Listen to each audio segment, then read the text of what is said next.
বন্ধুরা সুজাতার ঘর সংসার চ্যানেল থেকে আমি সুজাতা। তো দেখো বন্ধুরা, আমাদের আজকে কি লাঞ্চ হয়েছে সেটা তোমাদের, লাঞ্চে আমি কি বানিয়েছি সেটা তোমাদেরকে একটু দেখাই। আর তোমাদের দাদা খেতে এসেছিলো, তাড়াহুড়ো করে রান্না করেছি, দাদা খেয়ে বেরিয়ে গেল, আজকে বাড়িতে এসেছিলো খেতে।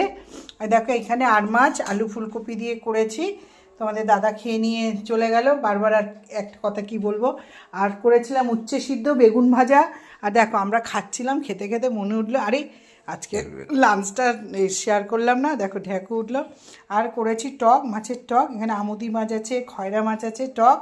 আঁচলকেও দিয়েছি টক। আর আঁচল ওই মাছ ফাছ ভালোবাসে না, ওরা তো একটু মানে ওই চিকেন টিকেন ভালোবাসে, তো এখানে একটু মুরগির মাংস আছে, আঁচলকে আবার ডিম সিদ্ধ করে দিয়েছি। আঁচল হাই কর, হাই বল। আমি বল আমরা অনেকটা খাওয়া শুরু হয়ে গেছে, তবে কাকি দেখাচ্ছে। আমরা অনেকটা খাওয়া শুরু হয়ে গেছে, তারপর আমি ডাল দিয়ে বেগুন ভাজা দিয়ে খাচ্ছিলাম, মুগ ডাল। তো চলো লাঞ্চের ভিডিওটা দেখতে থাকো।